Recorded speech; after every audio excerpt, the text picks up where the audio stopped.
बेटा हमने देखना है कि लॉरेंस फोर्स इक्वेशन क्या है। ये force on a moving charge है in presence of electric and magnetic field जो एक्सटर्नल हो। यानी अगर मैं इसको ऐसे पुट अप करूं तो हेडिंग ये होगी force on moving charge in presence of external electric and magnetic field. हम अगर इसकी इक्वेशन देखें तो फोर्स बाय ऑब्जर्वेशन हमें इक्वेशन मिलती है इतनी, जिसका फर्स्ट पार्ट है Q इंटू ई जो हमने इलेक्ट्रोस्टैटिक्स में पढ़ा था। सेकेंड पार्ट ऐसा है, यानी ये टोटल फोर्स दो फोर्सेस का वेक्टर सम लगता है, इलेक्ट्रोस्टैटिक फोर्स और Q इंटू दिस टर्म यानी मैग्नेटिक फोर्स। यानी अगर आप इसको ढंग से ऑब्जर्व करें तो force due to electric field आपका सिंपली Q इंटू ई जो हम पहले पढ़े थे, और ये नया एडिशन हुआ है कि force due to magnetic field will be Q V cross B. अगर आप इसको ढंग से देखेंगे तो इससे हम काफ़ी चीज़ें ऑब्जर्व कर सकते हैं। जैसे आप ये देख सकते हो कि V क्रॉस बी की डायरेक्शन में मैग्नेटिक फोर्स लगता है, यानी वेलोसिटी और मैग्नेटिक फील्ड के बीच में हमेशा जो डायरेक्शन परपेंडिकुलर होगा। देखो, अगर हमें हमें पता है कि वेलोसिटी और मैग्नेटिक फील्ड हम क्रॉस प्रोडक्ट लेके फोर्स निकाल रहे हैं, तो जो क्रॉस प्रोडक्ट होता है वो हमेशा दोनों के परपेंडिकुलर होता है। यानी magnetic field will be perpendicular to V as well as magnetic force will be perpendicular to V as well as magnetic force will be perpendicular to magnetic field. अब चलो हम इसे कई सारी एप्लीकेशंस पे आते हैं। सपोज पहली एप्लीकेशन है वेलोसिटी सिलेक्टर।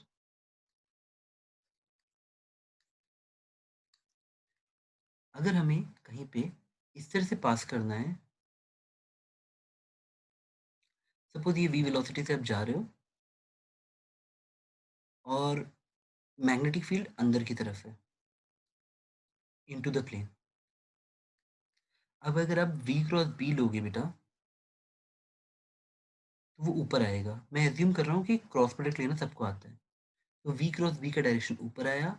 अगर हमने एक चार्ज को पॉजिटिव लिया है तो क्यू वी क्रॉस b ऊपर ही रहेगा। चार्ज का साइन भी डिसाइड करेगा कि फोर्स का डायरेक्शन पलटेगा कि नहीं। तो v cross b will not always be the direction of force, it can be v cross b for positive charge. याद रखना, direction of force fb is v cross b for positive charge and force minus v cross b या b cross v for negative charge. ये force का direction होगा। चलो, तो हमने क्या देखा कि मैग्नेटिक फोर्स लगा ऊपर की तरफ, तो मैग्नेटिक फोर्स की वैल्यू आप यहाँ पे लिख सकते हो Q V B sine theta. अगर मैंने बी और वी के बीच में, बेटा देखो, अगर हम क्रॉस प्रोडक्ट ले रहे हैं तो इसको हम मैग्नीट्यूड में Q V B sine theta लिख सकते हैं, और थीटा किसके बीच में एंगल होगा, वी और बी के बीच में। तो हमने वो एंगल 90 डिग्री लिया है, तो सपोज ये बन गया क्यू वी बी। अगर जितना मैग्नेटिक फोर्स इस पे लग रहा है उसी अमाउंट का अगर मैं इलेक्ट्रिक फोर्स भी लगा दूं एग्जैक्टली सेम अमाउंट का, तब इस पे नेट फोर्स कितना लगेगा, जीरो। या इन शॉर्ट में कहना चाहता हूँ, जब ये वाला कंपोनेंट इसको कैंसिल कर दे। चाहते तो आप इसको ऐसे भी लिख सकते थे, zero equal to Q E plus V cross B. आप आराम से देख लो, हम लोग ये बोलना चाहते हैं कि वेलोसिटी सिलेक्टर का मतलब क्या होता है कि हम ऐसी वेलोसिटी सेलेक्ट करें कि मैग्नेटिक फोर्स और इलेक्ट्रिक फोर्स एक दूसरे को कैंसिल कर दें। अब देखो, दो चीज़ों का प्रोडक्ट ज़ीरो चाहिए, क्यू तो ज़ीरो हो नहीं सकता, तो आपका v should be minus E by B. अब ऑलरेडी हम इसको वेक्टर रिलेशन वाइज समझ चुके हैं कि कैसा होना चाहिए। आपका electric field should be equal to minus V cross B, जो कि आप फिगर से भी देख के कंफर्म कर सकते हो। तो वेलोसिटी सिलेक्टर का पर्पस क्या है कि हम ऐसी वेलोसिटी को चूज करें that is E by B, so that charge particle undeflected चला जाए, वो सीधा चला जाए। That is the main concept, क्योंकि नेट फोर्स जीरो है तो जो बॉडी मोशन कर रही है वैसा ही करती रहेगी। That is the formula for velocity selector. अब अगर मान लो हमको सिर्फ प्योर मैग्नेटिक फील्ड का एप्लीकेशन पढ़ना है, सिंस इलेक्ट्रिक फील्ड हम पहले ही पढ़ चुके हैं, magnetic field is the new addition here. तो सेकंड आते हैं, motion of a charge particle in presence of magnetic field. तब आपकी लॉरेंस फोर्स इक्वेशन में फोर्स की इक्वेशन सिर्फ मैग्नेटिक फील्ड वाली बनेगी, यानी क्यू वी क्रॉस बी। अगर आप इस पे थोड़ा सा एम्फेसिस करो, अगर आप इस पे थोड़ा सा एम्फेसिस करो तो आप ये देखोगे कि सपोज, चलो एक काम करते हैं, एक ऐसा सा जोन मान लेते हैं जहाँ मैग्नेटिक फील्ड है। मैग्नेटिक फील्ड हमने अंदर मान ली। अगर मेरा एक पार्टिकल जैसे ही मैं उसको वेलोसिटी देके स्टार्ट करूँगा, चार्ज क्यू मान लेते हैं, तो आप देखो, अगर मैग्नेटिक फील्ड मेरी अंदर की तरफ है, अंदर बेटा इनटू द प्लेन बनाइए ये, तब आपका v क्रॉस b ऐसे लगेगा, अगर चार्ज पॉजिटिव है तो।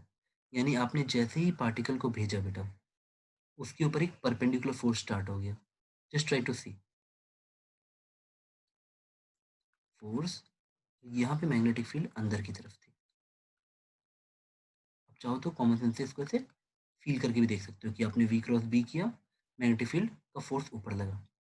अब ये चीज देखो बेटा, आपने v से इसको भेजा आगे, फोर्स ऐसे लग रहा था, तो ये पार्टिकल टिल्ट होगा, और इसी के साथ में जैसे ही वो थोड़ा सा आगे बढ़ेगा, वो एक ऐसे सर्कुलर मोशन करेगा। रीजन क्यों है? क्योंकि देखो, हर पॉइंट पे जो फोर्स है और जो वेलोसिटी है वो परपेंडिकुलर है। हम काइनेमेटिक्स में बात जानते हैं कि अगर परपेंडिकुलर फोर्स लगता है तो वो हमें सर्कुलर मोशन कराता है, अगर टेंजेंशियल फोर्स लगता है तो वो हमारी स्पीड चेंज करता है, लेकिन अगर एक परपेंडिकुलर फोर्स एक्ट कर रहा है तो वो आपको सर्कल में या डायरेक्शन बेंड करेगा आपका। हमेशा याद रखना, एफ टेंजेंशियल आपका स्पीड चेंज करता है, एफ परपेंडिकुलर आपका डायरेक्शन चेंज करता है। और हमें पता है बाय ऑब्जर्विंग जस्ट कि मैग्नेटिक फील्ड का जो फोर्स है वो वी और बी दोनों के परपेंडिकुलर है, क्रॉस प्रोडक्ट है। इस वजह से हम कॉमन सेंस से ये भी कह सकते हैं कि सिर्फ वो डायरेक्शन चेंज कर पाएगा। अब देखो, थोड़ा सा ऑब्जर्वेशन बढ़ाते हैं। हमने क्या देखा कि मेरा जो फोर्स है वो वेलोसिटी के परपेंडिकुलर लग रहा है। हमने क्लास 11th में वर्क एनर्जी थ्योरम पढ़ा था, वो ये कहता था कि net work done equal to change in kinetic energy. आप अगर नेट वर्क डन पूछोगे तो मैग्नेटिक फील्ड जो भी वर्क डन करेगी, अब ध्यान से देखो, डिस्प्लेसमेंट और वेलोसिटी का डायरेक्शन सेम होता है, तो मैग्नेटिक फोर्स और वेलोसिटी के बीच में एंगल 90 डिग्री है, तो एफ डॉट डी यहाँ पे हमेशा जीरो रहेगा, यानी work done by magnetic field will always be zero. Magnetic field कोई वर्क नहीं कर सकती क्योंकि वो डायरेक्शन परपेंडिकुलर फोर्स लगाती है हमेशा, हर इंस्टेंट पे। अब खुद ही देखो बेटा, जैसे ये पार्टिकल मुड़ेगा ना, तभी फोर्स अंदर की तरफ लग रहा होता है। आप यहाँ वी लेते हैं, अंदर की प्लेन के अंदर मैग्नेटिक फील्ड लेते हैं, फिर से क्रॉस प्रोडक्ट लेते हैं, तो हमेशा एक सेंटर की तरफ मैग्नेटिक फील्ड का फोर्स आता। अब जहां भी रहिए, हमेशा अंदर की तरफ एफ भी लगेगा। अगर ये वर्क डन जीरो कर रहा है, if it is doing work done zero, that means कि चेंज इन काइनेटिक एनर्जी भी जीरो होगा। अगर मेरा एल एच एस जीरो है तो मेरा आर एच एस भी जीरो होगा।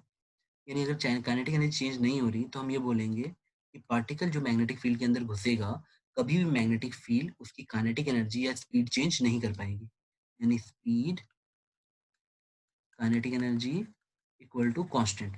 क्या चेंज होएगा बेटा? वेलोसिटी का डायरेक्शन हर पॉइंट पे, यानी मोमेंटम वेरिएबल होगा, वेलोसिटी वेरिएबल होगी, बट स्पीड और kinetic energy will remain constant. अब ऐसे मोशन में जहाँ पे स्पीड कांस्टेंट होती है, हम उस मोशन को क्या बोलते हैं बेटा? Uniform circular motion.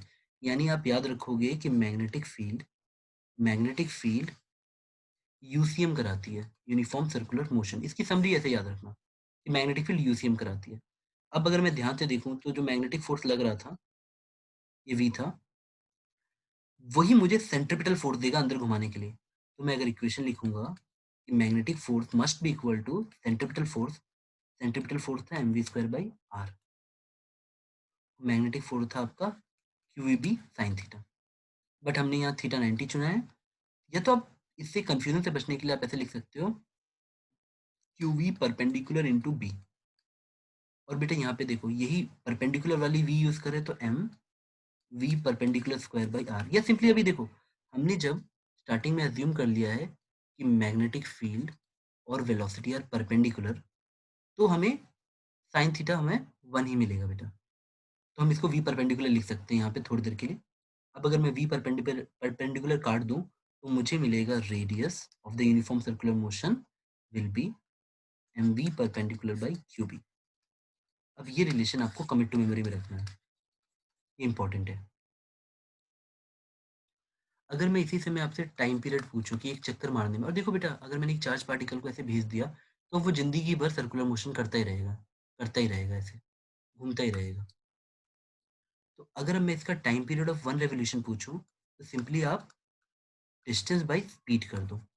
अब देखो आर बाई वी आप यहाँ से दिखा लो, आर बाई वी का ratio M by Q B है, तो 2 pi m by Q B. अब आप एक चीज पे ऑब्जर्व करो कि time period is independent of speed. देखो टाइम पीरियड स्पीड पे डिपेंड नहीं करता है, मतलब इंडिपेंडेंट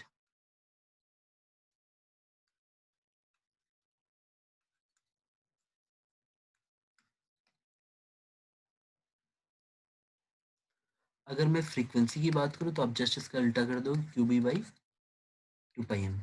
तो कुछ एलिमेंट्री क्वेश्चन बनेंगे कि इलेक्ट्रॉन प्रोटॉन में अगर सेम स्पीड से फेंका जाए तो किसका रेडियस बड़ा होगा, सेम मोमेंटम से फेंका जाए तो किसका रेडियस बड़ा होगा, या किसकी फ्रीक्वेंसी ज़्यादा है घूमने की। अगर मैं अब देखो ना ये स्पीड पे डिपेंड नहीं करता। क्वेश्चन आया कि मान लो एक इलेक्ट्रॉन 30 मीटर पर सेकेंड से फेंका गया, दूसरा इलेक्ट्रॉन 80 मीटर पर सेकेंड से फेंका गया, तो किसको रोटेशन में ज़्यादा टाइम लगेगा? आंसर होगा सेम, क्योंकि चार्ज सेम है, मैग्नेटिक फील्ड सेम है, मास सेम, इलेक्ट्रॉन का स्पीड में फर्क नहीं पड़ता।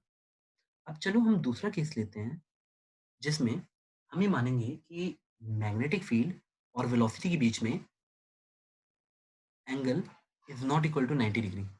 यानी बेटा मैं चाहूंगा कि आप लोग ना थोड़ा सा वेक्टर वाइज या मैथ्स वाइज भी देखो। मैंने मैग्नेटिक फील्ड को जानबूझ के एक्स एक्सेस में ले लिया है, मैंने वेलोसिटी को एक्स वाई प्लेन में लिया है।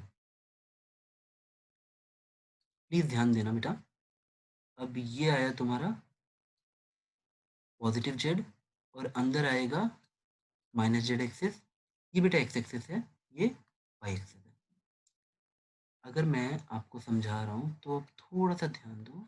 वी थीटा मैं वेलोसिटी के दो कंपोनेंट कर लूंगा, एक parallel to the magnetic field that is called V parallel, वो इस फिगर के हिसाब से वी कॉस थीटा है, और एक वी परपेंडिकुलर वो इस फिगर के हिसाब से वी साइन थीटा है।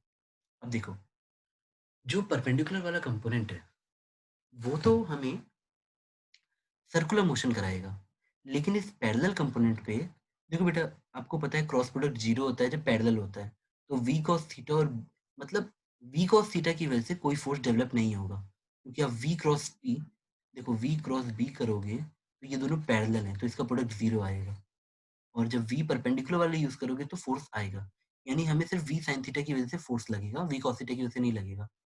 तो पार्टिकल अपना एक्स का बिहेवियर जारी रखेगा, वो वी कॉस थीटा से चलता रहेगा आगे की तरफ, लेकिन वी साइन थीटा उसको सर्कल में घुमाएगा।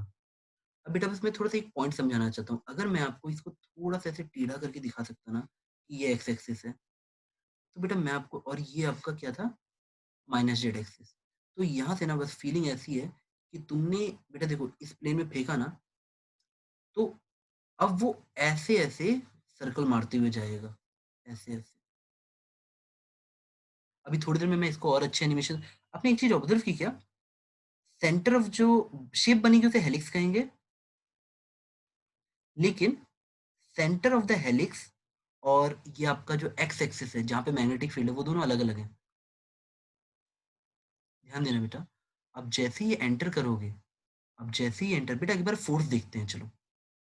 हमने जो मैग्नेटिक फोर्स देखा हमें पता है वो क्यू वी परपेंडिकुलर बी लगेगा, और उसका डायरेक्शन देखो टी इक्वल टू जीरो पे आपने वी परपेंडिकुलर देखा, जैसे वी परपेंडिकुलर को देखोगे बेटा देखो वी परपेंडिकुलर था हमारा वाई एक्सिस के लॉन्ग, वी परपेंडिकुलर था वाई एक्सिस के लॉन्ग। अब बताओ अगर हम वी क्रॉस बी निकालेंगे बेटा तो कहाँ जाएगा, आप देख पा रहे हो v क्रॉस बी हमारा माइनस जेड की तरफ जाएगा, यानी ये जैसे ही आप भेजोगे अंदर, इसकी एक टेंडेंसी होगी, देखो v ऊपर है, फोर्स जेड एक्सिस के लॉन्ग, तो वो उस इस माइनस जेड की तरफ जाएगा, और एक बार ये अंदर गया तो ये ऐसे लगाता रहेगा।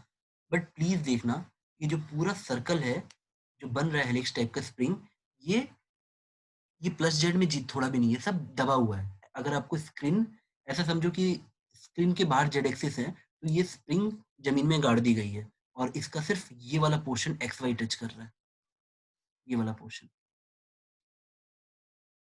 वो भी सिर्फ एक जगह पे बेटा, आप देखो तो ये वाला पॉइंट पे, अगर आप ध्यान से देखोगे तो ये वाला नहीं बेटा, ये वाला, ये सेक्शन आपका ये रहा, ये टच कर रहा है। अभी हम लोग इसको थोड़ी देर में थोड़ा एनिमेशन से भी देखेंगे। अगर अब मैं इसको मैथमेटिकली पुट करूं, तो मैं ऐसे पुट कर सकता हूँ, देखो मैं अब चाहूँ तो आपको ऐसे कॉमन सेंस से पढ़ा सकता हूँ कि देखो बेटा, अगर ये आगे चल रहा है, एक्स एक्सिस में आगे बढ़ रहा है, तो एक्स एक्सिस का जो मोशन है वो वी पैरेलल संभालेगा, और वी परपेंडिकुलर अपना सर्कुलर संभालेगा, जो यूनिफॉर्म सर्कुलर मोशन हो रहा था।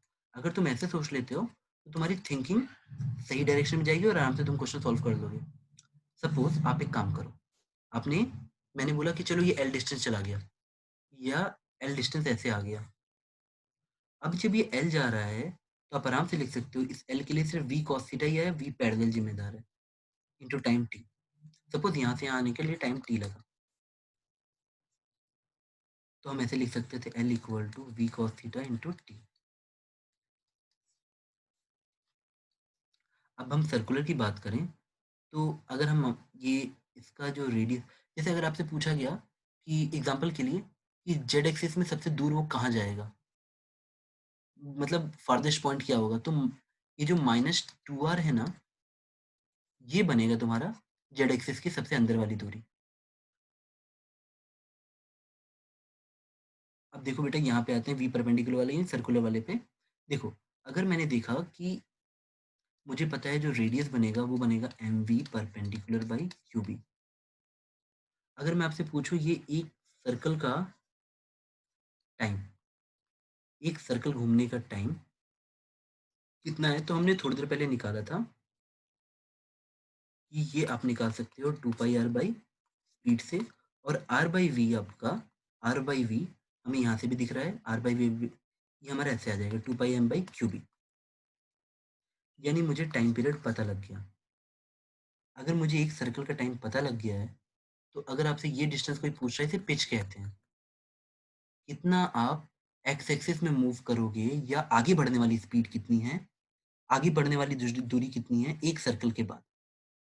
अब अगर मेरे को पिच निकालनी हो, तो पिच के लिए मैं बोलूँगा मुझे टाइम इतना लगा, और मेरी आगे बढ़ने की स्पीड क्या थी, V cos theta X axis में, तो पिच का फॉर्मूला हो जाएगा V parallel into time for one revolution, यानी मेरा पिच आ जाएगा, pitch will be V cos theta into time period, यानी this thing 2 pi m by Q B.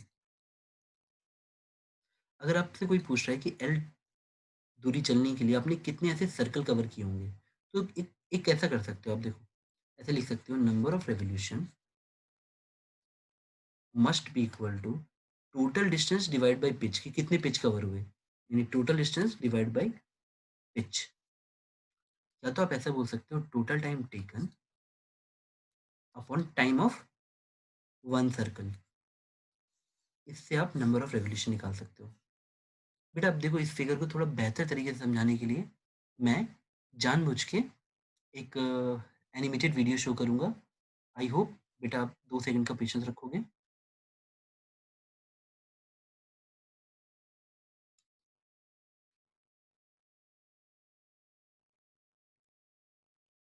बेटा आई होप आपको वीडियो दिख रही होगी, एक सेकंड इसको देखो। This is the case when velocity is not perpendicular to the magnetic field. अब जाओ नाउ क्वाइटली ऑब्जर्व कि हमने 2 कंपोनेंट लिए वेलोसिटी के। देखो बेटा, इसको 3D में विजुलाइज करो। थीटा पे, थीटा की चॉइस पे वी पैरेलल और वी परपेंडिकुलर चेंज हो जाएगा cos थीटा sin थीटा के टर्म्स में, इसलिए वी पैरेलल और वी परपेंडिकुलर यूज करो। जस्ट देखो क्या सर्कल बना, ये देखो ये हमारा जेड था, ये हमारा एक्स एक्सिस था, ये हमारा वाई था। This is the circle that we formed. अब इस सर्कल के लिए सिर्फ वी परपेंडिकुलर जिम्मेदार है, जो रेड से दिखा रहा है, रेड एरो से। अब नाउ सी, अगर मैं दोनों मोशन को एक साथ रखूं, वी कॉस थीटा वाले को और वी साइन थीटा वाले को, तो देखो ये अब हेलिकल शेप में आगे की तरफ बढ़ेगा। जस्ट ऑब्जर्व, हमारा ये तो चल ही रहा है के साथ। जरा देखो 10 सेकेंड, अगर हम लोग ये समझें कि प्लीज ऑब्जर्व करना कि जो सर्कल बनेगा वो अंदर की तरफ बन रहा है। जस्ट ट्राई टू सी, दोनों कंपोनेंट अपना काम कर रहे हैं। यहाँ पे ये वाला जो इसको आगे बढ़ाने वाला काम है, ये वी कॉस थीटा का है। अब जस्ट सी कि कैसा मोशन होगा जब कंबाइंड इफेक्ट देखोगे। क्या आप देख पा रहे हो? It is touching the X axis only once. यानी आपसे कोई पूछेगा कि वाई एक्सिस में कितनी हाइट तक जाएगा, आंसर है प्लस आर। वेस्ट कितना जाएगा, माइनस आर। लेकिन जेड एक्सिस में कितना जाएगा, two R. Just try to see the distance, this is two R, two R. Y axis में plus R, minus Y axis में माइनस आर।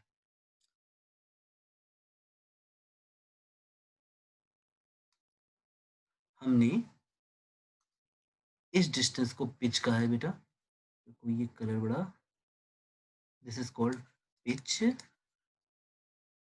अब देखो, अगर हमने टोटल डिस्टेंस एल चला था, तो हमने यही सब थ्योरी लिखी है बेटा कि एल जाने के लिए अगर नंबर ऑफ रेवोल्यूशन निकालने थे तो एल बाई पिच कर देंगे। पिच के लिए आपका सिर्फ ये कंपोनेंट जिम्मेदार था, वी कॉस थीटा वाला। तो पिच का फॉर्मूला हो जाता V parallel into time period of one revolution. Time period आपने निकाला था 2 pi m by Q B, independent of the speed. अब दोबारा देखो बेटा, थोड़ा सा मैं इसको थोड़ा सा बंद करता हूँ और इसको फिर से वीडियो प्ले करता हूँ। जस्ट ट्राई टू सी। अब सेकंड मैं इसको क्लिक एनोटेशन वाले पार्ट को। अब देखो, अब हम लोग इससे एक बात और ऑब्जर्व कर सकते हैं।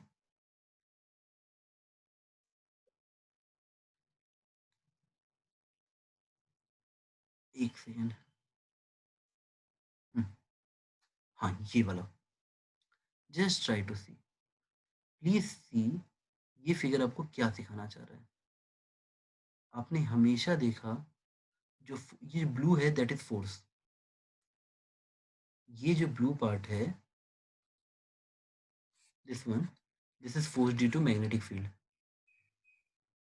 ये वाला है आपका v cos theta component and this is v sin theta.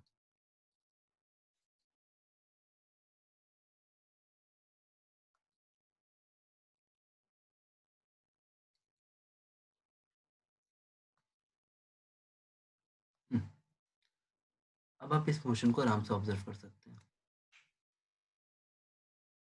ये छोटा सा pitch, radius of helix, MV perpendicular, ये सब लिखवाया जा चुका है आपको। कितना आया,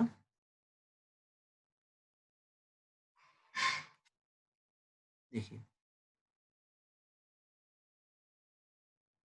हम्म, अब हम पिच बाई, चाहो तो आप ये देख सकते हो कि अगर हम पिच बाई रेडियस का रेशियो निकालेंगे